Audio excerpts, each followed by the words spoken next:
Hola, ¿cómo están? Bienvenidos y bienvenidas sean todos ustedes a su queridísimo espacio y podcast Más allá del rosa. Quiero empezar este episodio haciendo una advertencia y avisándoles que en este episodio vamos a tocar temas sensibles en cuanto a violencia de género, en cuanto a desaparición forzada y violencia feminicida. Si eres una persona muy sensible ante estos temas, te recomendamos escucharlo o verlo con precaución. Tengo aquí frente a mí a una mujer que es una luchadora, que para mí es un honor y un placer estar sentada frente a una mujer como ella, que tenemos mucho que aprenderle. Y ella es madre de Paloma Angélica Escobar Ledesma, víctima de trata y feminicidio en la ciudad de Chihuahua. Ella es abogada, defensora de los derechos humanos y además fundadora de Justicia para Nuestras Hijas. Bienvenida, Norma Ledesma Ortega, bienvenida a Más allá del rosa. Al contrario, Jessica, muchísimas gracias. Es un honor para mí estar ahora acá. Antes de llegar a ese 2 de marzo del 2002, que es cuando pasa todo esto, como compartía, tenía mis dos hijos y mi esposo, un hogar. Y Paloma, de 16 años, que ya los había cumplido, trabajaba conmigo en la maquiladora. Entró en marzo del 2001 y ella desaparece en marzo del 2002. Ya estaba estudiando la preparatoria. Ella tenía 3 sueños, 3 anhelos, y los decía y se los dijo a su hermano también. Uno decía que ella, pues como te digo, ella era operadora, pero ella decía, yo voy a estar un día acá en la maquila adentro y yo voy a ser famosa, porque yo voy a guiar, yo voy a hablar los otros idiomas, yo voy a ser famosa. Ese era un anhelo, ser famosa. 2, el anhelo era que yo me divorciara. Que tuviéramos una vida en paz, los 3, decía ella, Fabián, ella y yo, y que yo me saliera de la maquiladora, O sea, que ya no necesitaras que trabajar. ya no necesitara trabajar. Y 3, ella anhelaba tener una casa, ella decía, para su bebé. Si yo quiero tener una casa para mi bebé, o sea, para Fabián. No tenía en sus metas tener hijos, no era alguien que anhelara, a diferencia de mí, que yo siempre anhelé que mi casa, mis flores, mis hijos, mis gatitos, mis así. Ella sí, ajá, pero hay muchos niños allá, ¿para qué me voy a meter yo a tener hijos? O sea, si hay otros, de otros, decía yo, con este tengo, decía ella, entonces no era como un anhelo, al menos a corto plazo. ¿Cómo fue ese día en el que todo cambió? Y ella dice, yo ya me voy a la escuela, se baña, y dice, ya me voy a la escuela. Voltea y era una casa de alto, y le dice a su hermano, terminas la casa, terminas de pintar mi cuarto porque es el que va a estar arriba. Sí, que te quede bonito, sí, sí, ya vete, le dijo. Entonces ella se amarró el suétercito en la cintura y dijo, traía una blusita de tirantes, pantalones de mezclilla. Me dijo, oiga mamá, no tengo ganas de ir. Está su papá, estaba yo. Ella salía a las 8 de la noche y me dice, no tengo ganas de ir. Le digo, no, mija, es que tienes que ir porque cuesta mucho. Si no vamos a las 8, Paloma, te vienes. La calle Libertad, en cuanto cruzas en la Juárez va a estar el camión que ahora te va a dejar aquí, no va a ser el mismo otro. Sí pasaban, pero ya sí sabía ya manejar los camiones, pero ya no era el cotidiano que podría usar. Además, siempre íbamos a las 8 por ella. ¿Y quiénes iban por ella? Su papá y yo. Ok. ¿Y cómo nos vamos a hacer? Para esto, pues teníamos que instalar algunas cosas y entre ellos el boiler. Y dijo, pónganme porque yo no voy a estar calentando agua en la estufa para bañarme, ni quiero un boiler de leña como allá abajo. Quiero boiler de gas. Tienen que comprar el boiler de gas. Y nos fuimos a comprar el tanque de gas porque había una exposición de muebles. Y nos dieron las 8 comprando el tanque de gas. Y no pudimos ir por ella. Sí traía celular, se estaban empezando a usar, pero no lo tenía porque se le había descompuesto. Total que llegamos a como a las 8:40 de la noche, ya casi las 9. Y me dice Fabián, estaba solo, y me dice, mamá, Paloma no ha llegado. Eran las 9, prácticamente las 9. Que va, más que llegó a la otra casa, porque también traía llave de la otra casa. Y nos fuimos a buscar la otra casa, pero no, estaba igual. Y le preguntamos a los vecinos, ¿ya no baja Paloma? No, no baja. Y pues fue inmediato a ver dónde buscarla. Fuimos a la escuela, no, ya estaba cerrada. La escuela estaba cerrada, habían cerrado desde las 8. Y empezamos a buscarla con mi hermana, con mi hermano. con amigos, su papá traía celular y empezamos a buscar. ¿Por Nadie. dónde la buscaron? La buscamos primero por teléfono y luego buscarla por si el camión no había tomado la ruta correcta. Ujú. La buscamos como hasta eso de las 10:30. Fue rápido, rápido. Jamás era muy rutinaria. O sea, ella nunca en sus 16 años había dormido en otra casa, a excepción de cuando viajábamos todo con sus abuelos, algo, y allí dormía. Pero que ella fuera a quedarse con una prima o con amigas, nunca en sus 16 años lo había hecho. Entonces, menos que ya a esta edad y que ya era muy propia y que ya quería que, pues, pues los amigos, nadie. Entonces dijimos, inmediatamente, a 10:30 dijimos, algo pasó. Fuimos a la comandancia de la policía y dijeron, no hay nada. Dijimos, o sea, nada tenía que ver, pero bueno, en algún lugar tiene que estar. La tierra no se la entregó, no está con la compañera de la escuela, no está con nadie. Entonces, ¿qué pasó? E incluso con un muchachito que iba por ella a la escuela, a Maquila, tampoco. Con nadie. Todo lo buscamos. Entonces, hasta la hora que se cortan los camiones, como a las 11 y cachito de la noche, era un sábado, ya por el periférico, bueno, si hubo un accidente, nada, todo estaba normal y nunca llegó. A las 5 de la mañana nos fuimos a buscarla con quien no la habíamos buscado, que no tenía teléfono, que eran las amigas de la maquiladora o las compañeras. Me imagino que tú para este entonces te sentías desesperada. Yo estaba tan desesperada que mi hijo se acuerda muy bien, y él ahora me lo dice a su edad, me lo dice que él recuerda que estaba yo junto a una ventana, porque como te digo, habíamos cambiado todo y todos los colchones están puestos así, no está instalado nada. Y recuerdo que cerré la ventana de golpe y que dije, no, Dios mío, eso no. Porque yo en eso recordé el sueño que yo había tenido, que yo la había visto golpeada esa noche. Pues no dormimos, ya mis hermanos ya estaban activados, o sea, era algo total y absolutamente atípico. Una niña de 16 años, no era posible que no llegara a su casa. Claro, y toda la familia movilizada, entonces. Y no estoy diciendo que que pueda hacerlo, sino que ella nunca lo hacía, nunca. Y si vieran, como decían después las autoridades, es que se fue con el novio, ella no se hubiera ido. Como decía que los teníamos nosotros muy encapsulada, ella se había llevado a su hermano. Si ella hubiera querido salir de la protección de su madre y de su padre porque éramos estrictos, porque no le gustaba estar con las reglas nuestras, qué sé yo, ella se hubiera ido, se hubiera llevado a Fabián. No lo hubiera dejado. Entonces estaba totalmente atípico y todo el mundo ya estábamos, a las 5 nos fuimos a buscar a las personas, otras personas, nada. A las 8 llegamos otra vez de nuevo a la escuela, vimos que sí se había apuntado a las 4 de la tarde, a las 3 fui y pagó su semana, porque cada semana pagaba, fui y pagó, pero se salió. Pues ahí empezó y creo que desde ese sábado 2 de marzo empezó la parte más, empezó lo que ahora yo le llamo misión de vida. Ahora empezó una vida para mí sin descansos hasta la fecha, sin vacaciones, con una adrenalina permanente, como te compartía, ¿no? Pues ya es el segundo intento de infarto. Bueno, una vez sí me dio el infarto, ahora el segundo intento hace 15 días. Entonces, porque era total y absolutamente, y salía de lo que pensábamos. Salía del plan que van a venir los nietos, que un día Paloma se va a casar, que un día va a tener... Pero jamás, ni en mi vida ni la de mi familia, pensamos jamás que iba a pasar esto.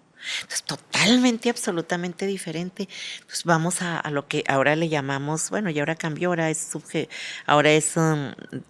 Fiscalía de Distrito, pero entonces se llamaba Subprocuraduría.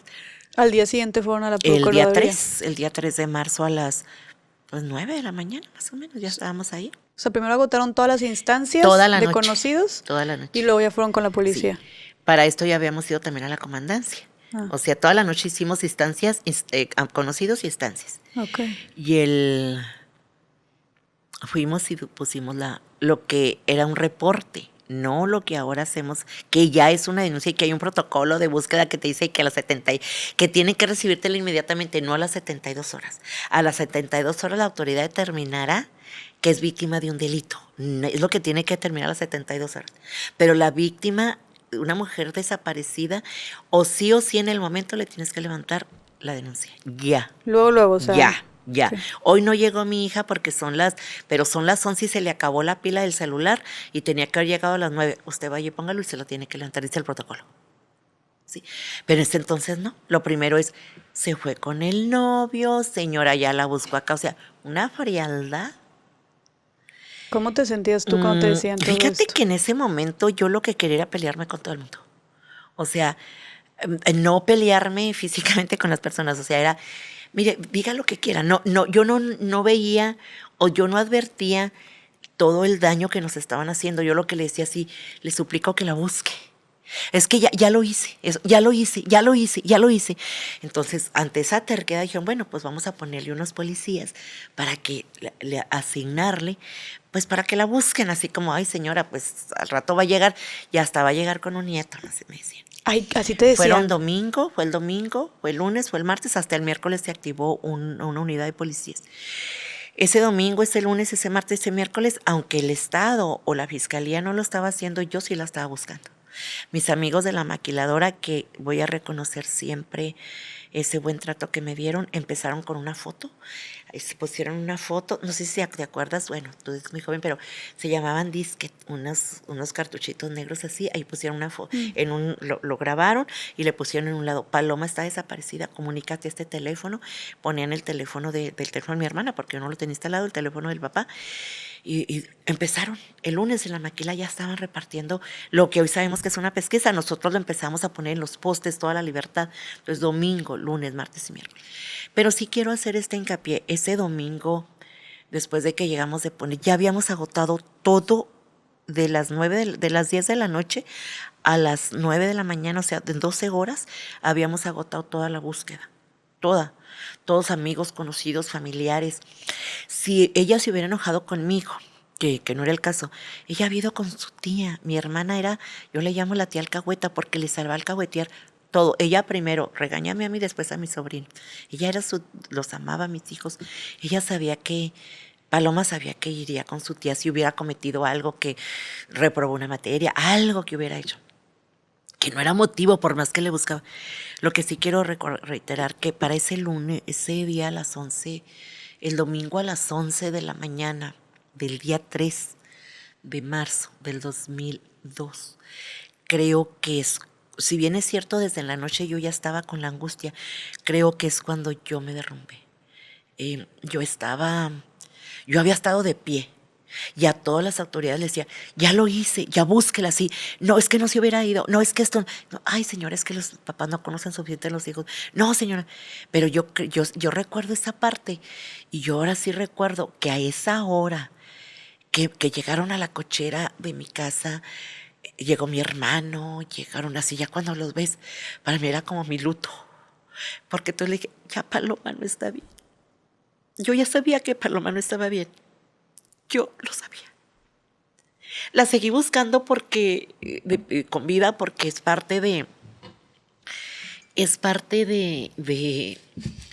pues de un proceso, pero yo ya sabía que yo ya no le iba a volver a ver. Yo ya lo sabía, una madre lo sabe.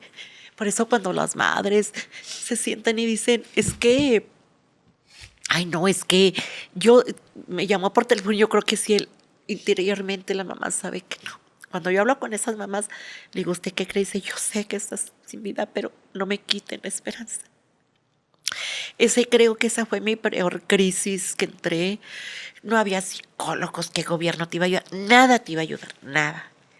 Y bueno, pasaron. ¿Qué sentías dentro de ti, Norma, que te avisaba esto? Yo creo dos cosas. Yo creo que no hay psicólogo ni escritor, por muy buenos que sean, que describan, que uno pueda expresarlo y puedan describirlo como es. Yo creo que no. Yo no te podría decir que sí sentí. Ese día que dice Fabián que escuchó, yo que dije, no, Dios mío, eso no. Es porque porque es cuando hay algo que se rompe. Hay una conexión entre madre e hijo o hija. En este caso, madre e hija. Y se rompe, se arranca. Hay un aviso, que yo le llamo un aviso celestial, que te dice, ya se desconectó.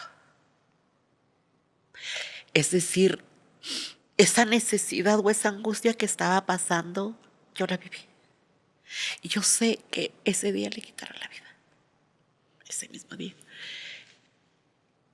No estoy diciendo que a la hora que yo lo sentí, pero fue en ese momento, estaba en esa angustia.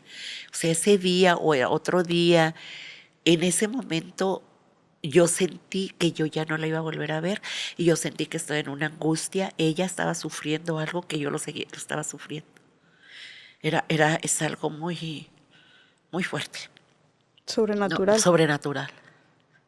sobrenatural. Y ya ese domingo lleno de gente, todos los amigos, fue dentro de todo lo fuerte, fue mucha gente, mucha gente la que apoyó, era domingo. Pasó el lunes, pasó martes, pasó miércoles, apenas se activó la policía. Y otro día, y otro día, y otro día. Claro que, pues la Norma Ledesma, la empleada de maquiladora, la que, si bien es cierto, siempre he tenido también un carácter fuerte, firme. Fui group leader, lidiaba hasta 200 personas en el grupo, en mis equipos. eh, pero ahora era una mujer que ni yo, ahora que yo la puedo escribir cuando me lo preguntan, que ni yo podría describir que un día hubiera dicho, soy capaz de. No, soy capaz de, ok, entonces ahí está Norma Ledesma, que tenía siempre preocupada por tenerle a su esposo todo, esa Norma Ledesma tan tradicional, tan recta, vamos a decirlo así, fue otra. Es una Norma Ledesma entre, si bien es cierto, no es que estuviera enojada, estaba angustiada. Entonces no me peleaba yo con ellos, con las autoridades. Yo, sí, hágalo, ¿qué más quiere? Otra foto, sí, aquí está la otra foto, sí. Entonces, tanto que en esos 27 días me aprendí todas las claves de todos los policías. Yo creo que me subí a todas las unidades. Molesté a todo mundo. Cerré el Palacio de Gobierno y hice todo lo que yo nunca hubiera pensado que hubiera hecho. Wow. Pero era por ella. Para esto, en ese momento o en ese proceso, me buscaron 6 familias más en ese mes. Cuando salía mucho la nota de Paloma, los periodistas cubrieron bien y decían, otra joven más desaparecida en marzo. Yo, ¿por qué otra? Pues es que había el año pasado, un año anterior, habían habido desaparecido otras 4. Y el año anterior otras 2. Pero nadie sabía. Porque como no. Porque el gobierno las mantenía muy tapado todo. A las mamás no las dejaban que se manifestaran. No las dejaban, nunca habían hablado con un gobernador, con un procurador. ¿Y tú llegaste a hacer eso? Yo llegué, pues sí, a ¿Y cómo, romper el y cómo protocolo. llegaste a eso? Llegué el 18 de, el 10, bueno, eso pasa, seguimos buscando día y noche, yo dejo de trabajar, le digo a mi jefe, haga lo que quiera, córrame si quiere, yo no vuelvo hasta que encuentre a Paloma. O sea, no voy ¿cómo puedo trabajar? No puedo. Y pasaron unos días y un día, digo, vamos a hacer unos volantes para poder hacer una protesta y que el gobernador nos reciba. Ya otras 6 mamás conmigo, entonces ya éramos 7 mamás. Hicimos un cartón, de una caja cortamos un cartón, le pusimos cartulina blanca, pusimos las 6 fotos alrededor de las otras jóvenes desaparecidas y la de Paloma en medio. Y dijimos, vamos a ir a hacer una protesta para que nos reciba el gobernador el día 15 de marzo. Pero esa fecha, pues pasó algo increíblemente. No pasó, el Estado lo fabricó. Para que no hiciera eso, fabricaron, bueno, que Paloma había ido que la habían encontrado ya en una casa en cierta colonia del sur, y que sí estaba, y que traía las botas de tacón, y que traía el pantalón de mezclilla, y que traía hasta el broche blanco que traía, etc. Entonces fabricaron todo para que yo no hiciera esa protesta. No, pues. Obvio, ese día en la madrugada, Ellos entran a mi casa, el papá de mis hijos estaba con ellos, con mi hijo y con su sobrino de él adentro de la casa, yo estaba en lo que era la Procuraduría, al mismo tiempo estábamos trabajando todo y dice se recibe una llamada por teléfono y dicen, en tal lugar está Paloma, pues la fabrican la llamada, ¿no? Y todos se van a un operativo para allá, entonces me dicen, espérese acá, vamos a traerle a su hija. Yo me espero hasta las 2 de la mañana, llegan todos, pero llegan sin ella. Y me dicen, señora, su hija no se quiere dejar encontrar, Paloma no se quiere dejar encontrar, si está en esa casa, está con un grupo de amigos del sur, porque de la escuela eran puras gentes del sur. Y son los de la escuela, son los que se quedan ahí, pero mire, todo lo que le gustaba a Palma, va y compra papitas, va y compra refrescos, va y compra pan Bimbo, salchicha, lo que a ella le gusta. Me decía, pues ellos ya sabían, ya habían entrevistado a todos los amigos y sabían que le gustaba Paloma. Se va Paloma a la tienda, todos los días va, señora. No se preocupe. Hoy, después supe pues que era para detener esa protesta que Las teníamos. autoridades te dijeron eso. Y lo fabricaron. No puedo creer. Ajá. Qué falta de humanidad. Pues lo peor que fabricaron, ahorita te digo. Deja Total tú de que ética, de humanidad. de humanidad. Entonces pasa, eso es el día 13, el día 14, obviamente pues no hacemos la protesta, yo me voy a la dichosa casa que dicen que cuando la habían visto y cuando estaba resguardada por lo que eran judiciales, le dije en ese momento a mi esposo, le dije, ¿sabes qué? Tú entretén a los judiciales allá, yo me meto por este otro lado para entrar a la casa, hicimos algunas diligencias ahí, sí me metí a la casa, sí revisé, entrevisté a vecinos. Paloma tenía una cicatriz aquí porque cuando Paloma tenía 9 años se había quemado, entonces era muy notoria aquí en el dedo. Entonces fui al de la tienda y le dije, o sea, a ver si ya se pintó el pelo, si ya esta cicatriz no se la quitó, o sea, cuando pagas, cuando tienes que verla. Entonces me dijo, no, es que nunca la hemos visto, llevé 6 fotos con el pelo suelto, con el pelo planchado, con el pelo recogido para que pudieran verla en diferentes. Dice, no, si hubo un operativo en la policía y se llevaron unos muchachos, pero pues no pasa nada. No era verdad, o sea, lo hicieron todo pues para decir eso. E hicimos la protesta al final el 18 de marzo. Sí lo terminaron haciendo. Claro. ¿Cómo fue? Cuando el gobierno dice, nos juntamos todas las mamás, éramos alrededor de unas 30 personas, en ese momento no había nadie, absolutamente nadie que nos ayudara, nadie que nos guiara o que me guiara. Y hay enfrente del palacio está una cruz de clavos que acaban de poner lo que eran un grupo que se llamaban entonces Mujeres de Negro, hoy es el Movimiento Estatal de Mujeres, pero el grupo de Mujeres de Negro habían puesto porque acababa de pasar lo de Campo Algodonero en noviembre del 2001 y esto era en marzo del 2002, entonces habían puesto una cruz de clavos. Entonces yo ahí frente a esa cruz de clavos, obviamente yo no estaba con ningún grupo ni organización ni nada, nos plantamos y nos recibe el secretario general del gobierno, nos dice que no está, que el gobernador no está, pero que él va a dar él nos va a darle nuestro recado. Y bueno, por algún lado tiene que entrar el gobernador, yo de aquí no me muevo hasta que el gobernador reciba. Váyase a lo que lo va a recibir el procurador. Nos recibe el procurador Jesús José Solís Silva, Chito Solís, que pues muy criticado por nexos con grupos criminales. Él me recibe y me dice, no, sí, su hija, ya tenemos otras, las del 2001, ya van a estar también bien atendidas con la misma, era la subjefa de previas. La subjefa de previas va a atender también el caso de Paloma y ta. Cuando bajamos ya de allí, él nos dice, el gobernador ya las va a recibir en automático.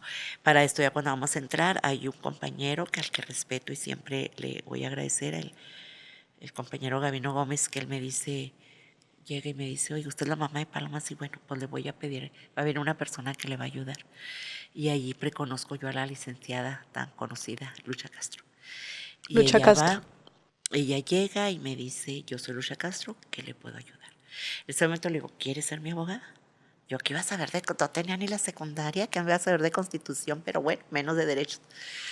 Total que ahí empieza Lucha a acompañarnos un poco distante todo en ese momento, pero ya empieza a acompañarnos, nos recibe el gobernador me pone una mano en el hombro y me dice, Norma, le prometo que le voy a entregar a Paloma. Eso fue el 18 de marzo. El 29 de marzo me entregaron a Paloma. Convencida estoy que fue una instrucción del gobernador. El 28 de marzo te dijo. No, el 18 de marzo te dijo. El 2 de marzo desaparece. Hacemos la protesta el 18. El 18 él me promete que él va a entregarme a Paloma. El 18. Y el 29, es decir, 11 días después, todo arregladito, ya habían encontrado el cuerpo de Paloma. ¿El cuerpo? Sí, el cuerpo. ¿Cómo lo Entonces encontraron? yo sí creo que fue una instrucción del señor gobernador. Es un viernes 29 de marzo, Viernes Santo. No había más que las guardias que trabajan, no había más, pues es un día inhábil para los operadores. Nosotros todos los días salíamos, ya fuera que íbamos a un lugar a poner pesquisas, íbamos a una radiodifusora, a una televisora, pero todos los días hacíamos algo por Que era justo, perdóname que te interrumpa, pero quisiera que nos explicaras cómo se vive eso, cómo es un día a día, qué se piensa, qué se siente el día a día de una mamá buscando a su hija desaparecida. 28 días, porque el 29 la encontré. 28 días. 28 días ininterrumpidos buscando a Paloma. Pues yo creo que se despersonaliza. Una madre que busca a su hija, a su hijo, se despersonaliza, o sea, deja de ser mujer. Solamente es mamá. Y lo peor, eres nada más de uno. Nada más de una. O sea, en esos 28 días yo nomás era la mamá de Paloma. ¿A qué te refieres con eso? Yo no, sí tengo que confesarlo porque Fabián lo sabe y lo hemos hablado después, pero no es que literalmente se me olvidara Fabián, no es que literalmente se me olvidara el resto de mi familia, no es que se me olvidara el trabajo o se me olvidara en ese momento mi esposo no. O sea, ahí los tienes. Es que dejo de ser lo que soy porque ahora hay alguien que me necesita. Cuando Paloma nació, por eso se llama Paloma, nació asfixiada. Entonces cuando el doctor se la lleva y me dicen es que no lloró. Yo no le tenía planeado el nombre de Paloma. Yo le digo, Señor, si vive, déjame a esta niña y si vive yo te la voy a entregar, será tuya. 100% será tuya y la marcaré para ti. Entonces cuando lloró, soltó el llanto. Y luego ya fueron y me la pusieron. Y cuando ella, ya que después que la voy a amamantar, cuando tu hija en su pequeña manita te toma tu dedo y te lo atrapa. Ya te había atrapado el alma, pero ahora te atrapa la voluntad, te atrapa todo.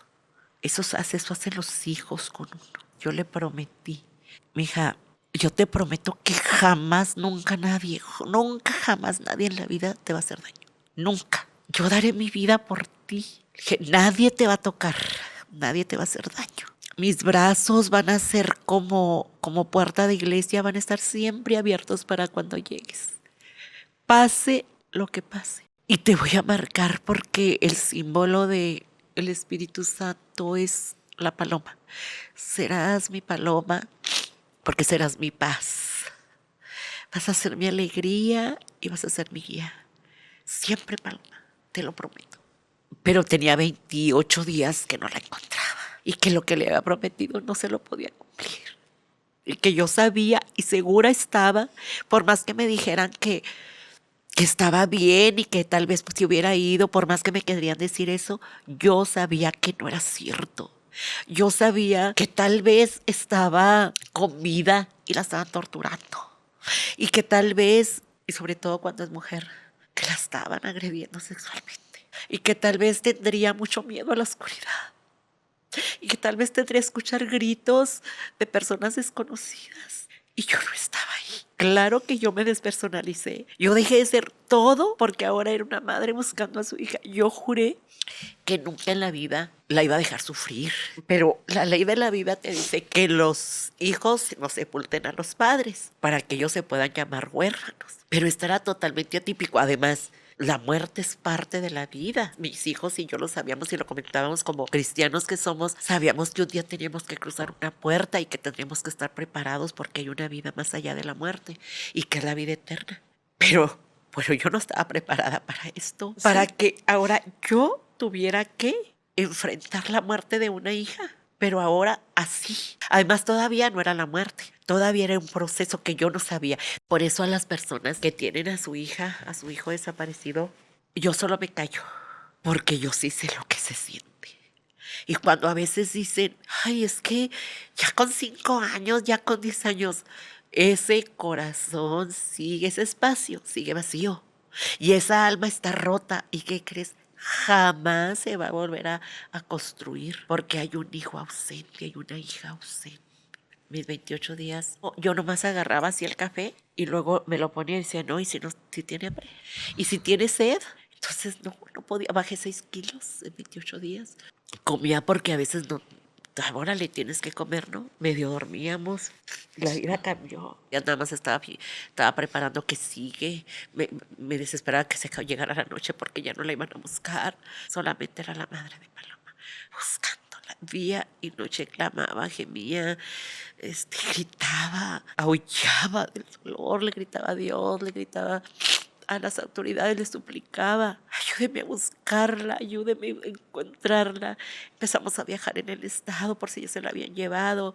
La historia de las otras mujeres que me estaban contando que sus hijas también estaban viviendo, y si volteé y las veía y les decía, ¿cómo puedes vivir? O sea, ¿y qué le han dicho? No, pues que se la llevaron a Nueva Casas Grandes, que se la llevaron a Estados Unidos. Entonces yo dije, pues ni modo, o sea, yo hasta que la encuentre no puedo volver a respirar. Y esos fueron mis 28 días. Y en los 28 días no había ninguna pista, no encontraban nada. Sí, pero insisto, como yo no sabía lo que ahora sé, entre ellos era que ahora, después de 23 años, sé que se las llevaban para grupos criminales, las concursaban, tenían ciertas características, eran muchachitas vírgenes, eran jóvenes con familia de escasos recursos, a donde se las llevaban. Pero ahora lo sé, en aquel entonces pues no había más que se fue, o sea, no está con el novio, pero pues por allá andan las muchachas o tal vez nunca las vamos a volver a ver, pero las estamos buscando. Era lo que había. Frío, muy, muy fría la investigación. Las autoridades. Ay, es durísimo y no sé qué decirte. Lamento mucho que hayas pasado por todo esto. Lo peor es que lo sigo pasando con cada caso. Lo lamento mucho. Llegó el 29 y ese día, te digo, no salimos porque era el Viernes Santo. A las 11 más o menos de la mañana llegó una unidad de la policía. Todos los días iban, no era extraño.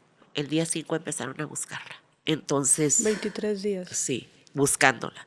Y sí tengo que reconocer que no hubo uno solo en que no los activáramos. No que ellos quisieran hacerlo como por propia voluntad. No. Pero sí, yo ahí estuve todos los días. Pero ahora no nomás yo, o sea, también empecé a jalar a las otras mamás, ¿no? Oiga, vénganse, vamos a ver qué.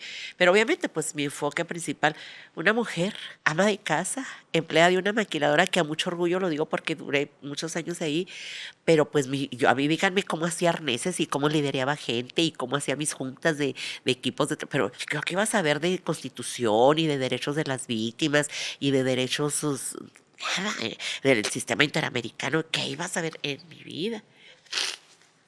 Mi hija estaba desaparecida y era suficiente para que yo sacara la fiereza que una madre puede tener. Insisto, no era agresiva, era firme, pero no era agresiva con ellos. O sea, yo suplicaba, casi suplicaba. Mire, comandante, y esto, y mire, ahora esto, licenciada, y les llevé todo durante 28 días. ¿Y durante estos días tú mantenías la esperanza? O sea, De encontrarla sin vida. O sea, yo ya necesitaba encontrarla. Yo ya sabía que no iba a estar con vida. ¿Tú ya estabas convencida de que...? Estaba totalmente convencida que ella ya no estaba con vida. Total y absolutamente. Mi alma se rompió. No era la angustia de que, ¿y si se la llevaron eso? Claro que lo llegaba a pensar. Decía, sí, se la llevaron, es que es muy bonita. Para esto, un año anterior, cuando ella había cumplido 15 años, había tomado un set de fotos. Y en la fotografía donde la pusieron de modelo. Precisamente es esta foto. Se ve hermosa. Entonces yo decía, ¿y si se la llevaron? Porque como de la fotografía era muy bonita y se la llevaron. Entonces me asaltaba de que se la llevaron y por ahí la traen. Pero por otro lado, era bastante inteligente y astuta. Decía yo les contaba la historia de la niña perdida en el bosque, que tenía un collar de cuentas, la niña. Es una historia de hace 40 años.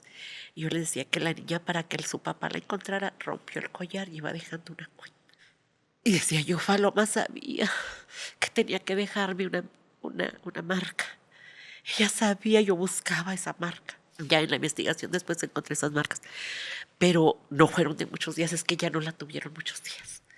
Ya la tuvieron unos cuantos, no podría decirte ni precisarte cuánto, porque la necro nos dice que si bien es cierto, fueron 27 días, que tenían aproximadamente los 27 días sin vida, en el lugar donde la encontramos tenía una semana nada más. Por eso te digo que lo narro, que cuando el gobernador dijo se la voy a encontrar, dio la instrucción que la pusieran. Y fueron y la colocaron en ese lugar.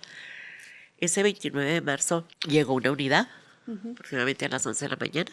E inmediatamente en el rostro de los policías los vi y me di cuenta que algo había pasado. O sea, su mismo rostro estaba muy desencajado. Y me dijeron, señora Ledesma, ¿quiere la subjefa de previas verla? Dígame por qué. Dijo, ella le va a decir. Claro que a mí no me quedó de otra. Dije, ya encontraron algo. Pues claro que la resistencia normal es, no va a ser, no me va a decir eso. Y lo primero que me dicen así de frente, mire, le voy a decir la verdad, en el kilómetro carretera Ciudad Aldama, kilómetro 4.5, se encontró un cuerpo de una mujer, está en estado de momificación, pero tiene las características de Paloma, creemos que es Paloma. Y yo, ay, ¿por qué se le ocurre que es Paloma? O sea, obviamente yo dije, pero pues no quería, ¿no? No había periciales, no había genética, no había nada de lo que ahora el Estado tiene. Bueno, ese día está toda la policía allí. Te extrañó mucho. Ajá, porque era un día de guardia que pueden estar 10 unidades, pero no 40. ¿Y por qué crees que hayan estado tantos? Pues porque era un hecho que el gobernador había dado una instrucción y que tuvieron que sacar el cuerpo donde lo tenían para ir a colocarla. La persona que encontró el cuerpo, cómo lo manipularon, cómo lo hicieron que pasara por ese rollo para que lo encontrara. Para esto dice esta persona precisamente que ese señor la encontró, que iba por un arroyo, era Viernes Santo, iba a un día de campo porque era Viernes Santo, con sus hijas y su esposa, una sobrina, y le dio el aroma y llegó y ahí estaba el cuerpo. Y sí, efectivamente ahí está el cuerpo. Jamás nadie nunca lo hubiera encontrado. Él iba abriéndose camino en el arroyo con un machetito porque estaba totalmente lleno de lo que llamamos gatuños, mezquites y eso. El cuerpo estuvo muy bien colocado, al cuerpo lo pusieron, el cuerpo no fue arrojado, estaba dentro de un barranco así a la mitad, pero no lo habían arrojado, tenían que haberlo metido. Ya después pues en la investigación salió cómo lo habían metido, porque era una área restringida y que si hubiera entrado un vehículo particular se hubieran dado cuenta.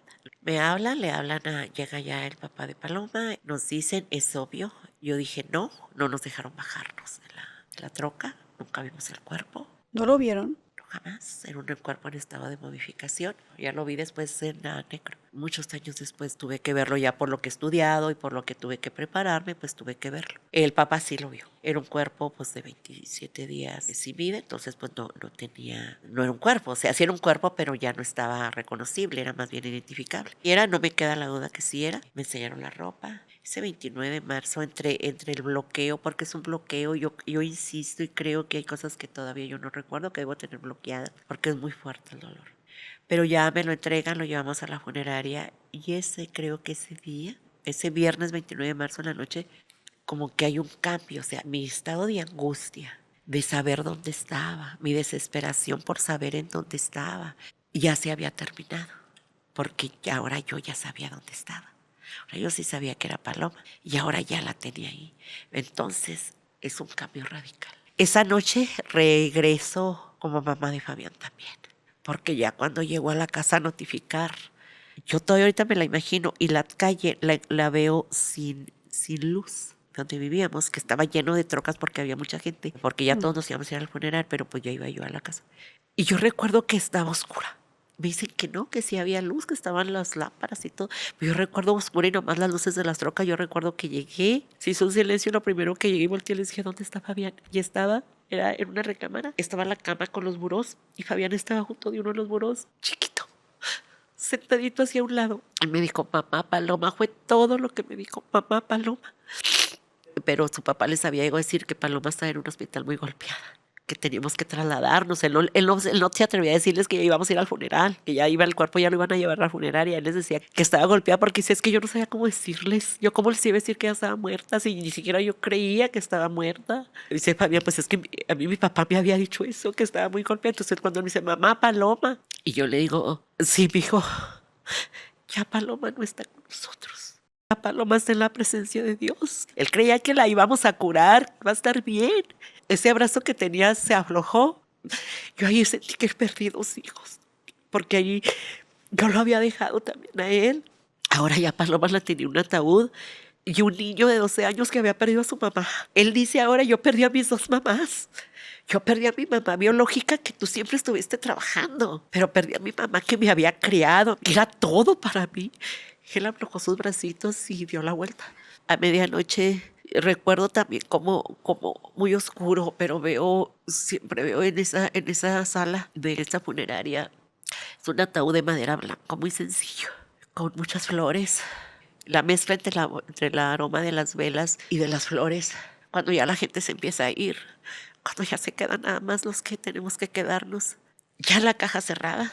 Yo llego y toco la caja, la foto, había una foto grande de ella, y ahí creo que ahí fue ese cambio. Ese cambio de esa mamá que estaba suplicando y buscando y rogando que la buscaran. Lloré, pero también me limpié las lágrimas y le dije, Paloma, yo te prometí cuando naciste que te iba a defender contra todo y todos. Te prometí que mi vida la daría por ti. No sé si fueron minutos, horas o días, pero no pude estar para defenderte. No pude estar cuando te arrebataron, porque ella tenía un poema que decía que lo más maravilloso que un ser humano tiene después de la salvación de su alma es la libertad. Siempre en son de juego decía, por eso yo como paloma volaré, por eso yo como paloma elevo mi vuelo. Entonces le dije, Paloma, hoy tú elevaste tu vuelo y ya no me enseñaste cómo seguirle. No estuve con quien te arrebató la vida, pero te ofrezco la mía. Prometo que lo que me reste de vida, ni un solo día de mi existencia dejaré de luchar para saber quién te hizo esto. Este 2 de marzo se cumplen 23 años y ni un solo día de mi existencia he dejado de hacerlo. 23 años ininterrumpidos y todavía no sé quién lo mató. Y creo que ahí me limpié las lágrimas. Pasó el funeral. Otro día detuvieron a un muchacho. Dijeron que él era. Pude probarles que no era, pero ya ahora sí, ya no era la señora Ledesma que le rogaba. Ahora era la señora Ledesma que ya no los dejé entrar a mi casa. Que cuando un policía quiso meter un pie, le cerré la puerta, le dije, no señor, no me la entregó con vida y usted no la buscó. La encontró un hombre que iba pasando por ahí. Usted no la encontró. Y creo que ahí hice este cambio. Este cambio de carácter, este cambio de ahora de fuerte. Ahora sí, no solo era Paloma. Tenía otras 6, de las cuales ya 3 encontramos. Creo que ahí cambió mi vida. Ahí nace justicia para nuestras hijas. Ahí los periodistas que decían, las madres que dicen que buscan justicia para nuestras hijas, se plantaron frente al palacio. Las mujeres, las madres que dicen que buscan justicia para nuestras hijas, y así se queda este eslogan de justicia para nuestras hijas. Ahí nace una nueva Norma Ledesma. Todavía mis manos no alcanzan a hacer lo que quisiera hacer, pero cada día lucho por dar esperanza, consuelo a una familia, a una madre en particular. 23 años ininterrumpidos. Sembraron una fotografía de un muchacho, lo detienen, los descubro en claves. Supe que habían metido a un inocente. El día 31 todavía lo tenían detenido. El día 31 en la noche lo tuvieron que soltar porque les descubrí que él no era. Porque yo fui al lugar donde la encontraron inmediatamente. En cuanto la sepulté, a otro día fui. La sepultamos un sábado y el domingo yo fui. Les dije, aquí no había entrado Vicente. En el carro que el muchacho traía no había entrado un exnovio que ella había tenido, o ex pretendiente más que nada. No quisieron culparlo a Lo él, culparon, lo torturaron, nomás que él se mantuvo. Yo no fui, yo no la vi. Yo ese día la vi porque yo en el mismo barrio la vi cuando se subió al camión, pero yo tenía medio año que yo no hablaba con ella. Tú di que sí, tú di que sí, tú di que sí. Pues para cerrar el caso. No me callaron cuando estaba desaparecida. No me callaron, que ya dijeron, bueno, pues ahora que le encontramos el cuerpo se va a callar. Tampoco, pues encuentran un culpable. Pues tampoco. Y como todavía no hay ningún culpable, pues todavía aquí sigo. Todavía estoy aquí. Sí, descubrimos que una comandante, la comandante que tenía a su cargo la investigación consiguió una fotografía del joven y va y la deposita en el lugar donde encontraron a Paloma. A otro día que van los policías, a Paloma la encuentran un viernes, el sábado que van encuentran la fotografía. Dicen, cuando Vicente vino y la trajo, se le cayó, ¿sí? Y por eso lo detienen, porque era una fotografía de él. ¿Y tú estabas muy segura de que no había sido Y él? yo, sí, pues, no es que yo escuché las claves, cuando dijeron que era para calmar a la señora. Pues entre claves dijeron que el muchacho que tenían ahí no era el culpable de la muerte de Paloma. Y las claves que son como... Son claves de policías que ellos usan, unas claves que ellos usan para interpretar que es un hombre, una mujer, un culpable. Y así abiertamente lo decían Sí, entre ellos. entre ellos, pero yo no sabía que yo me sabía las claves. El descaro y el cinismo de entre ellos estarlo compartiendo nada E más así enfrente de ti. Pero incluso ellos decían, es que no es, o sea, que lo suelten. No era Ah. para que no, o sea, quien lo hizo fue algo más acá, otro grupo muy selecto, Ya. alguien superior. No lo hicieron Ok. los policías oficiales. Entonces lo tienen que soltar, lo liberan y hasta la fecha pues no hay un culpable. 23 años. ¿Qué significa para ti eso? Que después de tanto tiempo no hayas podido hacer justicia. Durante mucho tiempo mi promesa sigue vigente, un pacto se cumple, yo hice un pacto con mi hija, yo hice una promesa y yo sigo, a pesar de mi estado de salud o de las muchas consecuencias que he tenido por esto. Renunció a la maquila, estudió una carrera en Derecho, formó la organización la formó inmediatamente, de hecho en el cuarto que iba a ser la recámara de Paloma, allí hicimos la primera oficina de justicia para nuestras hijas. Sí, Norma, como te dije antes, que pues creo que no hay palabras, es que no hay más. ¿Qué más se puede decir? ¿Qué palabras le podrían hacer justicia a algo que pudiera intentar acercarse? No tiene nombre. Y el coraje y la impotencia y la injusticia que yo estoy sintiendo no puedo imaginar por todo lo que atravesaste. Creo que nada humano le podría asemejarse a algo así. El dolor de perder a un hijo o a una hija es algo antinatural, es algo inhumano, y perderlo de una forma así, no me puedo imaginar. Lo lamento mucho. Y la rabia también, después de 23 años de esto, que no hayas podido descansar también y tener algo de paz, ¿no? Después de tanto, creo que eso solo alimenta eso, la rabia, la impotencia, la frustración, la decepción. Y creo que lo peor es que historias como la tuya no son casos aislados. Y sé que por eso estás aquí. Sé que por eso estás aquí y haces lo que haces. Y te respeto y te admiro muchísimo por eso. Pero lo lamento mucho, Norma. Gracias por compartirte también así con nosotros, por mostrarte vulnerable, mostrarnos cómo se vive de manera cruda y real hasta la fecha el dolor de perder a una hija de la forma en la que la perdiste. Yo creo que 23 años y a mí cada febrero me pasa algo. El año antepasado me dio el infarto y hace 15 días otra vez tuve otro intento. No es casualidad, ¿no? No es que yo viva en esta situación de constante rabia. El odio alimenta y mantiene y sostiene, pero no permanece para siempre, destruye. Yo tuve que hacer procesos en mi vida y tuve que hacer estos procesos para poder continuar viviendo. Entre ellos, desde mi espiritualidad, con Fabián, conmigo misma. Yo me enojé con todo el mundo y con Dios, con todos. ¿Cómo te enojaste? Con todos me enojé, no verbalmente. Por ejemplo, yo tenía una sobrina que Paloma quería mucho, una niñita. Era la bebé de todos porque era la más chiquita. Y cuando ella cumplió años, pues mi hermana dijo, oye, el cumpleaños de Paola, la piñata. Pero yo no podía soportarlo. Ese era mi enojo. Porque la demás gente se tenía que divertir. Porque la demás gente tenía que seguir viviendo. Las escuelas se siguieron abriendo, las iglesias continuaron, el gobierno continuó, y la familia seguía conviviendo en sus navidades, pero mi vida estaba anclada y la de Fabián también. Entonces yo me enojé porque el sol siguió saliendo, pero mi alma estaba rota, mi vida estaba sombría, mi corazón muy adolorido, muy lastimado, muy destruido. Yo llegué como creyente teniendo la fe pues en dónde está Paloma. Sin embargo, te llega el momento de que, ¿y si sí sería? O, ¿y si escuchara algo que me dijera? Que me dijera qué. Yo llegué a decirlo y lo he dicho en otros espacios. A los asesinos de Paloma no quiero que conozcan ni que sepan, ni que restauren, como se hablen las medidas de reparación, estos 23 años de dolor, que ni mis lágrimas derramadas, ni la destrucción de todo un hogar, de la sociedad, mi salud, no. Pero si pudieran escuchar y pudieran pagar. No sé si, como te digo, si fueron días, si fueron horas o si fueron minutos o segundos. Pero esos minutos que ella vivió de angustia ante sus captores y ante sus agresores, Eso es lo que yo no podía perdonar. Y yo no podía vivir y yo estaba muy envenenada. Y hasta la fecha yo procuro no pensar en eso. Y yo les digo a mis compañeras, a las mamás, no piensen en eso. No piensen en esa tortura porque nos volvemos a torturar. Entonces, ¿qué les hizo una niña de 16 años para habérsela llevado? ¿Cuál era la deuda que tenía con ellos? Para haberla escogido, para habérsela llevado, haberla torturado, haberle arrebatado lo más valioso que tenía, su vida, a sus escasos 16 años. Y luego todavía fueron y la tiraron en un arroyo, donde hay roedores y hay animales salvajes. ¿Por qué? Ese era mi enojo. Esa era mi rabia.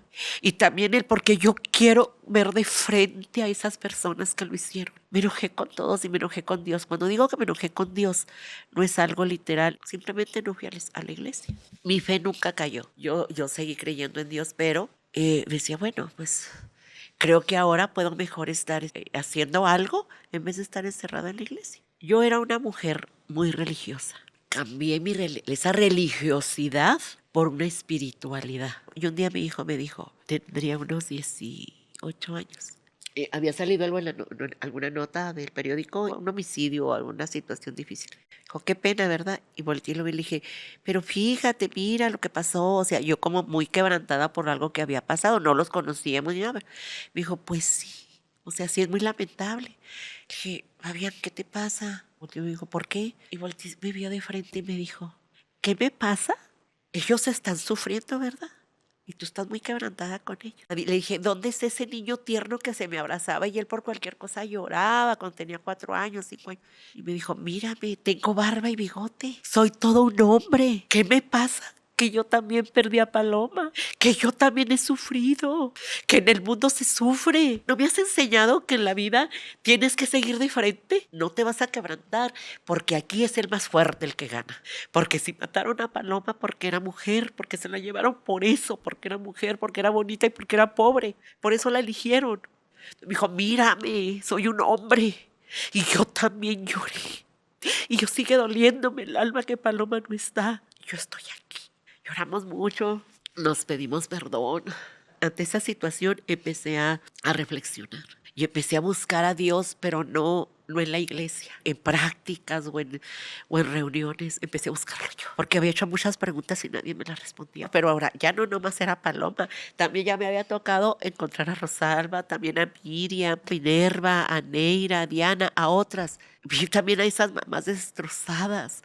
Su dolor era mi dolor era su dolor, pero yo ya la había encontrado y ellas no. Tengo 14 años con escoltas y era un momento que traía muchas amenazas. Y una noche en un departamento donde me tenían refugiada con escoltas ahí, me decían que no saliera y yo tenía que salir porque nunca he hecho mucho caso. Y me acuerdo que una noche dije, bueno, ya que me queda en la vida, ya perdí a Paloma, ya me acaba de separar, ya del 4 que éramos quedamos 2. No puedo hacer mi trabajo, ya que me queda. Estoy buscando día y noche el asesino de Paloma. Me metí tanto a los análisis de las carpetas. Me enseñaron, expertos me enseñaron a cómo hacer un estudio de una carpeta, a cómo analizarla, cómo sacar las líneas cuando son hipótesis, líneas, etcétera, cómo hacer una investigación. Y yo ya lo había hecho en mi caso. Y lo releí, lo leí, lo releí. Ya habíamos hecho todo. Afortunadamente, pues años después logramos tener lo que ahora es una fiscalía que lleva el nombre de Paloma, el edificio. Pero ya, o sea, ya esto había cambiado. El tiempo iba cambiando, había ya nuevo gobierno, ya había nuevos servidores públicos, ya había personas más preparadas, pero no encontraba al asesino y yo seguía con esa sed, con ese anhelo, con ese hueco en mi alma. Entonces mi hijo me confrontó y me dijo, a ver, ¿cuántas personas en cuántos juicios has estado? No, pues en tantos. Hemos logrado hasta 600 años de cárcel de y 200 en este. Entonces me decía, mamá, a ver, ahora sí piénsale. ¿Qué pasaría el día que tú encuentras los asesinos de Paloma? ¿Te vas a retirar? Los vas a confrontar, vas a ver si les dan 10, 20 o 50 años, vas a quedar conforme. ¿No has pensado que esta es tu misión? No encontrar los asesinos de Paloma, sino que tuviste que pasar eso para poder hacer todo esto que estás haciendo con todas estas personas. Piénsalo. O sea, dice, no es algo que Dios llegó y te lo dijo, pero piénsalo que es una misión de vida, que el propósito, que tal vez vas a morirte o vas a cerrar tus ojos para siempre y nunca vas a encontrar el asesino de Paloma. Tal vez no, porque te aferres y te torturas y te castigas cuando has encontrado otros. Deja, ya hiciste lo posible, mamá. Déjale a Dios lo imposible. Tienes los mejores equipos. tuve que hacer esa reflexión y un cambio en mi vida. Lloré mucho, oré y le dije a Dios, a ver, ya no tengo nada, ya no está Paloma, no está Fabián, ni siquiera le he podido cumplir el pacto que hice con Paloma, que de qué sirve pues mi vida, o sea, no le encontraba ese sentido. Vale la pena. Yo no sé si voy a encontrar el asesino de Paloma o no. No me puedo aferrar a un imposible. Lo que sí sé es que yo estoy en un campo minado. Vivimos literalmente entre los muertos, entre la muerte, porque es lo que me toca ir a hacer, sacar los muertos de donde los sepultan, de donde los entierran, las fosas completas. Entonces dije, bueno, si yo todo esto tengo que hacer entre la muerte, entonces Dios, dame la alegría de vivir. Si esto es una misión, como dice Fabián, para poder darle consuelo a las personas y darle un sentido a lo que hago. Tuve que vivir, como me dice mi hijo, todo un proceso, pasar por la oscuridad, desde el proceso de desaparición hasta la localización y la impunidad. Ya pasé todos estos procesos, ya los he vivido, a mí nadie me los viene a contar. ¿Pasar para qué? Para ayudar a los demás. Entonces dame la alegría y la fuerza, porque vivo entre la muerte, entre la oscuridad, entonces ayúdame a hacer luz. Vivo entre las tinieblas donde están los perversos, estoy llena de amenazas. Entonces dame esa alegría. Te mentiría si dijera que no lloro. Lloro y así como la tengo y la recuerdo y le digo, ya este año cumpliría 40 y lloro y a veces le reclamo o me reclamo, ¿por qué la dejé ir si ella me dijo que no quería la escuela? Pero procuro darle esa luz a mi vida, decir estoy para ayudar a los demás. Esta es mi misión de vida. He aprendido, como me dijo mi hijo, a hacer lo posible y a dejarle a Dios lo imposible. En una ocasión en Navidad dije, bueno, voy a descansar 2 días, que sería el 25 y el 26, y el 27 me iba a incorporar. Obvio, el 25 estuve en la casa y el 26 así dije, voy a estarme aquí en pijama. Una fiebre, no puedo. Como que el médico me lo ha dicho, usted es adrenalina dependiente. Dependo de la adrenalina. Por eso lo de mis problemas de salud, lo que te decía de febrero es porque es previo a marzo. Porque aunque no lo diga, aunque no lo publique, yo sé que llega el aire, el viento, los días de viento, llegan los días terrosos, llega el champú que ya usaba, llega el 2 de marzo, llega así comes tripitas, o sea, llega todo y tengo un efecto. Por supuesto que tengo efecto en mi cuerpo, en mi alma. Pero he aprendido a estar en este campo minado, he aprendido a estar de pie. Eso no quiere decir que no me derrumbe. No soy la inmortal, no soy de otro planeta. Tengo esos sentimientos, esos anhelos también de un día saber. La carpeta sigue abierta, incluso ahorita un equipo operativo anda en otro estado. Por razones obvias no puedo dar detalles. El caso de Paloma no se cierra como ningún caso de feminicidio de los que yo acompaño, porque las mujeres que todavía están en la impunidad, que les arrebataron la vida, merecen tener justicia y merecen ser recordadas, que su memoria pueda ser perpetua. El mundo tiene que saber que a estas mujeres las mataron porque eran mujeres y tienen que saber que su muerte y su sangre no fue derramada en ese desierto de Chihuahua de Oquis. Tiene que valer para que otras puedan vivir. Hasta ahorita sigue abierta entonces la carpeta de investigación. 23 años sigue abierta. Dijiste que han descubierto muchas cosas. ¿Nos puedes compartir qué es lo que han descubierto también del caso de Paloma? Lo que se pueda, porque por ser investigación, pues no puedo hablar claro. específica, pero lo que puedo señalarte es que a Paloma la escogieron, la eligieron entre un grupo de las que estuvieron escogiendo en un año anterior, incluso los grupos análogos criminales que estaba pasando en Ciudad Juárez se trasladan a Chihuahua. Era un mensaje para el gobierno del momento, era un cambio político importante. El caso de Paloma no fue un caso de que haya sido una violencia por el novio o una violencia intrafamiliar. El caso de Paloma y de otras de las muchas muchachas fueron elegidas, eran grupos criminales. Hemos llegado a detener y a sancionar a muchos, pero la cúpula está difícil. Porque no fue un caso aislado entonces. No fue un caso aislado, en absoluto. Ciudad Juárez y Chihuahua, los dos. Y fue en la época donde había muchísimos Así feminicidios y desapariciones. En Juárez empezaron en el 93, en Chihuahua nomás hay uno en el 2012, es Paloma. Y se cuenta como un caso paradigmático porque fue el caso que dice el ahora y el antes. Porque es el que llegamos a crear instituciones, a hacer toda una revolución, todas las mamás de Juárez y de Chihuahua, incluso pues la fiscalía, ¿no? La creación de la fiscalía es por este caso. Pero era una red de trata. Sí, definitivamente. Claro que era la trata tal como está ahorita, ¿no? En sus 11 modalidades, pero el delito no estaba tipificado en ese momento. De trata de ni personas. A nivel nacional, ni en la ley general, ni menos a nivel estatal. Entonces se llamaba lenocidio, es decir, personas que capturaban o captaban a jóvenes para prostituirlas. Y eran 8 años de prisión.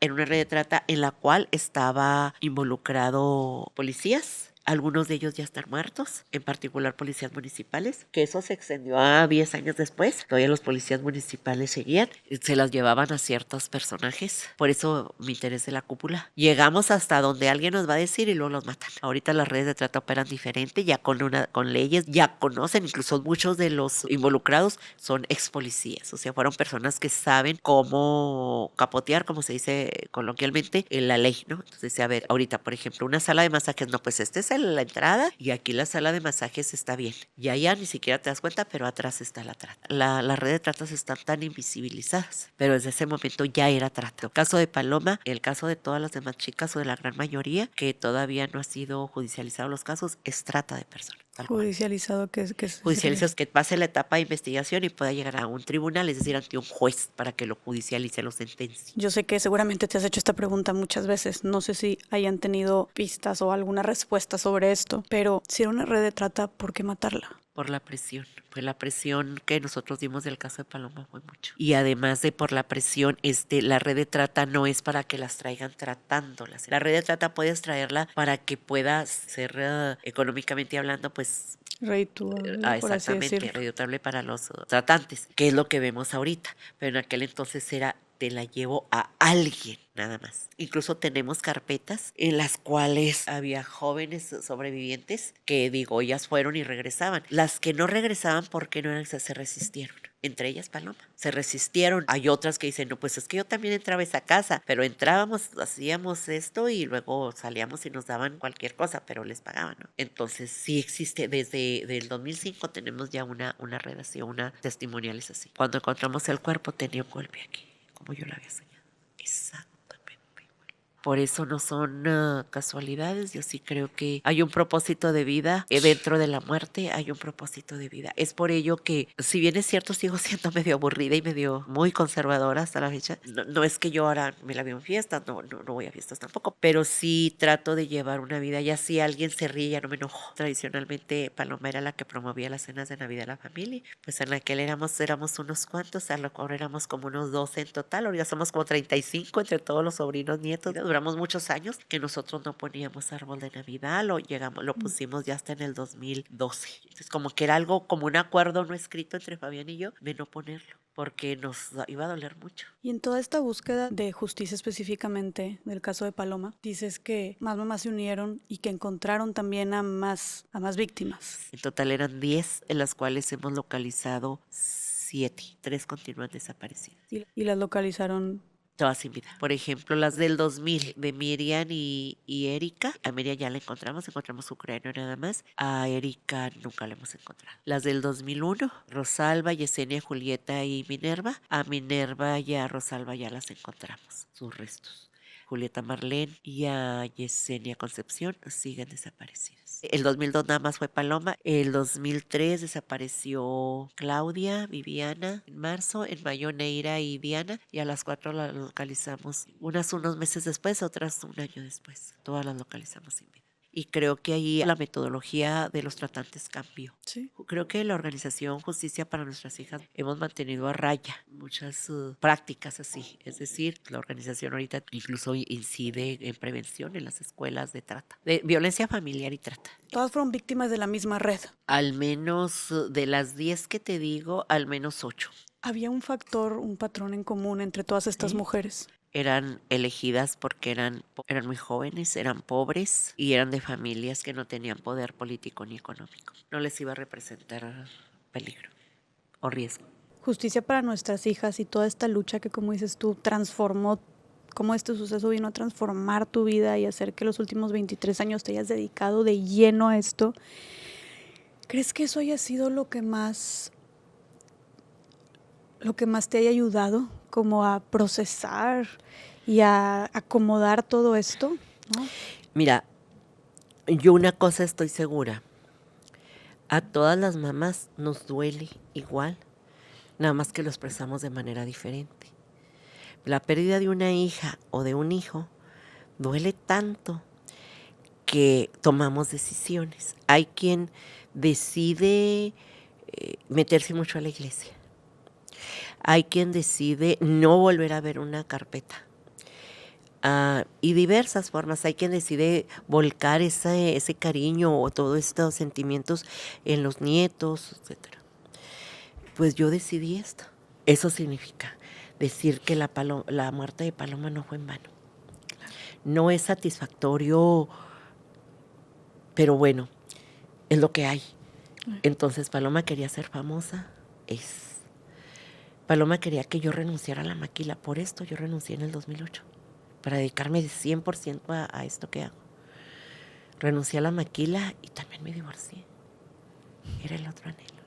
Hoy su hermano tiene, gracias a Dios, gracias a su trabajo, tiene su casa. ¿Qué es lo que han hecho hasta ahorita, Norma, desde Justicia para Nuestras Hijas? ¿Qué es lo que han logrado? Bueno, Justicia se forma en el 2005 con acta como una organización civil ya como tal. Quedo yo en el 2005, yo renuncio en febrero del 2008.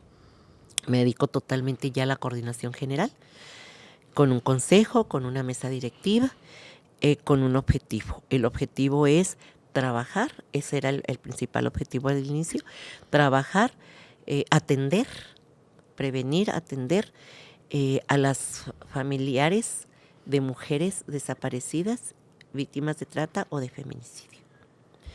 En el 2010 hicimos un cambio al acta porque pudimos hacer el cambio de la visión. Y le agregamos a que todos los casos, que era lo mismo, nada más era atender los casos, acompañaríamos, es acompañar en atención, prevenir atención a los familiares de personas víctimas de cualquier delito que sea relacionado con la privación de la libertad o de la vida. Ese fue el cambio. Es decir, trabaja la organización, atiende, acompaña, no es abierto, o sea, creo que la organización se ha especializado en lo que sabe hacer. Es un acompañamiento digno y diferenciado a las familias que cuentan con un familiar en esta situación. ¿Qué factores crees que hayan sido los que en los últimos años hayan incidido en que haya aumentado tanto el número de personas desaparecidas? Los grupos del crimen organizado y las drogas. Definitivamente, donde hay, mira, y ahí sí incluimos hombres y mujeres, donde hay es poder, dinero, sexo, drogas. O sea, es el paquete completo. Y ahí está todo. Las drogas se convirtieron en un elemento esencial, transversal en los grupos.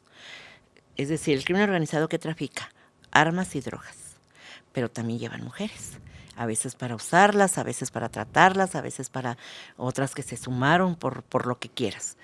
Esos son los elementos, las causas, el origen, es desde la pobreza, la ignorancia, que la sociedad se ha sumado, unos voluntarios y otros involuntarios. Hay que ser honestos al decir esto, pero de esto ya no se sale.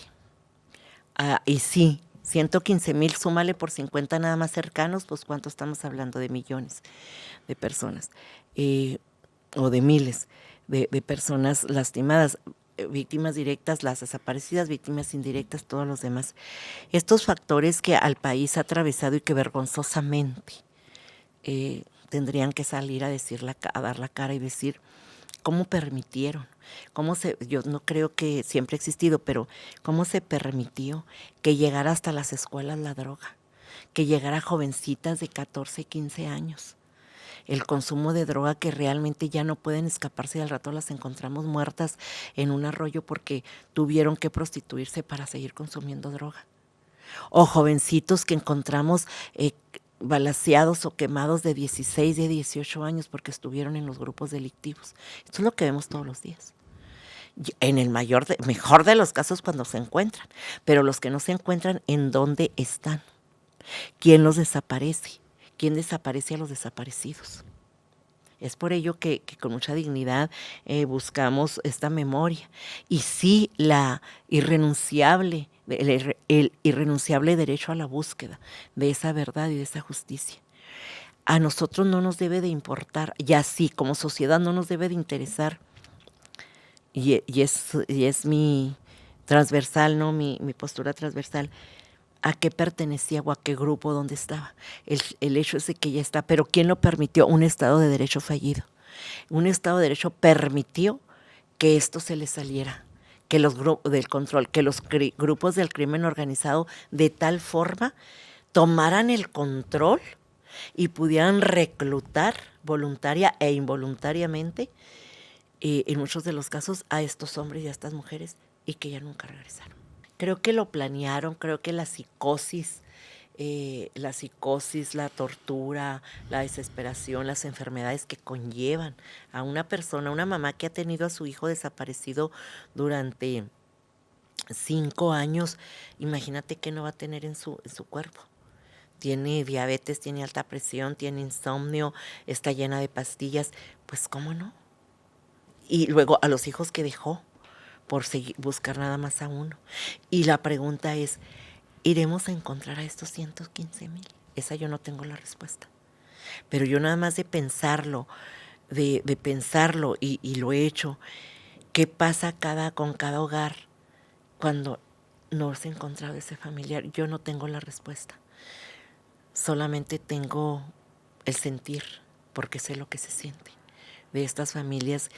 No nos importa el lugar, no nos importa la edad, no nos importa, simplemente hay un hijo, una hija desaparecido, un nieto, una hermana, pero hay alguien que ya no está.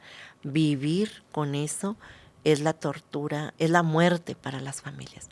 Están agonizando, las familias están, las madres, los padres, las familias siguen agonizando lentamente con una esperanza de saber que le entreguen, aunque sea un fragmento de su familiar. Y luego sigue la otra duda. ¿Qué fue lo que pasó? ¿Quién se lo llevó? Entonces, ya en el momento en que te desaparece ese familiar, la vida jamás te vuelve a ser igual. En eso se encuentra México inmerso. Se encuentra inmerso en un mar de tortura por familiares o por personas que cuentan con un familiar en esta situación. Y antes de despedirnos, yo quisiera preguntarte eso, ¿no? ¿Qué es lo que te da esperanza a ti después de todo lo que has vivido, todo lo que ves, en medio de tanta injusticia y tanta dolor? ¿Qué es lo que te da esperanza a ti para seguir con tu lucha? Pues como te lo decía, yo estoy convencida de esto. Yo en esta guerra no me metí, me metieron. Y pues ahora no me salgo. Tengo una convicción muy, muy arraigada. Creo fiel y absolutamente que algún día yo cerraré mis ojos para siempre. Cuando cruce ese umbral, esa puerta sin regreso, ese túnel que le llaman algunos, y estaré del otro lado para ya no ver qué pasa acá debajo del sol. Cuando sea mi nuevo amanecer, creo fielmente que veré a Paloma. Y creo fielmente que la abrazaré, que acariciaré su cabello y veré sus ojos grandes. Y le diré, te lo prometí, que nunca iba a parar. Hoy es el momento, aquí estoy. La tendré en mis brazos y creo que en conjunto podemos cantar un himno nuevo y podré decir, he cumplido. Esa es mi promesa. Esa es mi esperanza. Si yo no creyera en eso, no me levantaría con esperanza otra vez. ¿Para qué? ¿Para qué si no tuviera algo en qué creer más allá? ¿Qué me da fuerza? Eso me da fuerza. Me da fuerza que creo, soy una mujer, como te decía, de fe, de causas. Y yo no me voy a ir a la primera. Jamás he aprendido a correr. Yo en mis trabajos, los 3 que he durado para siempre. O sea, he durado hasta que ha habido otra situación que me hace cambiar de trabajo. Pero esta es una misión, no es un trabajo. Entonces yo a esto no voy a renunciar. Claro que mi salud, claro que la edad, claro que me dicen, ay, oiga, es que a poco usted, y que estoy muy consciente de mi salud deteriorada. Estoy muy consciente de que en algún momento tal vez ya ese infarto no vuelva a regresar. Estoy muy consciente y estoy muy consciente que he decidido ofrendar mi vida para esto. Estoy consciente de que tengo que dejar un legado a la humanidad. Dejé una organización He dejado la creación también de una fiscalía, he dejado algunas en familias, en conocidos, pero a mi hijo y a mi nieta, que es toda mi familia, es mi legado. A mí me lo dejó mi padre abuelo, que fue quien me crió, y ese es el mismo legado. La vida es dura, la vida es un ring. Te tiran muchas veces y a veces está uno lleno de sangre. Y a veces volteas para ver y ves el enemigo muy grande. Lo ves burlándose de tu caída. Pero los Ortega nos hemos volvido a levantar. Y eso le he dicho a mi hijo.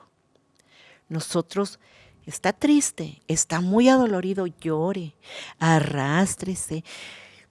No solo llore, aúlle si es posible del dolor tan inmenso que da en el alma más que en el cuerpo. Por pérdidas, por enfermedades, por situaciones que pasamos. Pero a otro día, séquese las lágrimas, levántese, póngase la mano en la barbilla y levante el rostro. Y dígale al sol, me diste otra nueva oportunidad, si tú brillas, yo brillo contigo. ¿Cómo podemos sumarnos a esta misión de vida que tú tienes, a este propósito, a esto que te da sentido y que te da esperanza y que te da fe? ¿Cómo podemos, para las personas que nos escuchan, que quieran sumarse, apoyarte, apoyar a Justicia para Nuestras Hijas, ¿no? ¿Qué pueden hacer? Fíjate que yo creo que lo primero que tienen que hacer las personas es lo que decíamos ahorita de la sensibilización, es creer que esto pasó y que mañana te puede pasar a ti. Entonces lucha para que no te pase. Es más, no luchas para que no te pase precisamente, lucha por lo que a alguien ya le pasó. Sé sensible, sé empático. ¿Y qué puedes hacer? Esto que estás haciendo tú ahorita. Por eso estoy aquí. Porque esto tiene que llegar, son oportunidades de que tienen que llegar a muchos, a quien llegue, a quien tiene una causa igual o a quien tiene un sufrimiento igual. Yo les diría, como les he dicho a mis hijos, y decía mi papi, no raje, era la palabra que decía, para atrás ni para agarrar impulso. Ya estamos aquí, la vida nos colocó, ahora hay que darle la guerra de frente. A los que no han pasado es simplemente replicar, creer que el dolor que una madre vive por la muerte, la ausencia y la muerte de su hija es genuino. No critiquen, no cuestionen y multipliquen. No solo a Norma Ledesma, es a los cientos o a los miles de personas que necesitan voces. Y como te decía, la cuarta parte del país que se pudiera sumar y decir, no un 8 de marzo, no un 25 de noviembre, un 30 de agosto, sino decir, aquí estamos, sí. Mira, ahorita las guerras, y es muy bueno en las redes sociales, pero ya no está tanto físicamente. Ahora un like y dices, estoy bien. Pero si de cerca, si ustedes tienen a alguien que está sufriendo, vayan. No es para salir en las fotos, no es para salir a decir, miren, aquí estoy, le traje una botella de agua, una despensa a esta señora, Sonora, Sinaloa, Chihuahua. No, es para decir, yo le creo. Yo te creo, yo me sumo a tu causa. Aquí soy, tal vez no vas a estar toda la vida, pero ya un día le llevaste un vaso de agua, ya un día simplemente le preguntaste cómo se siente. Aquí estoy para escucharle. Y regalar una hora de tu tiempo para escuchar ya es bastante. Las personas necesitamos, las víctimas necesitamos que nos escuchen, pero que nos crean. Que nos crean.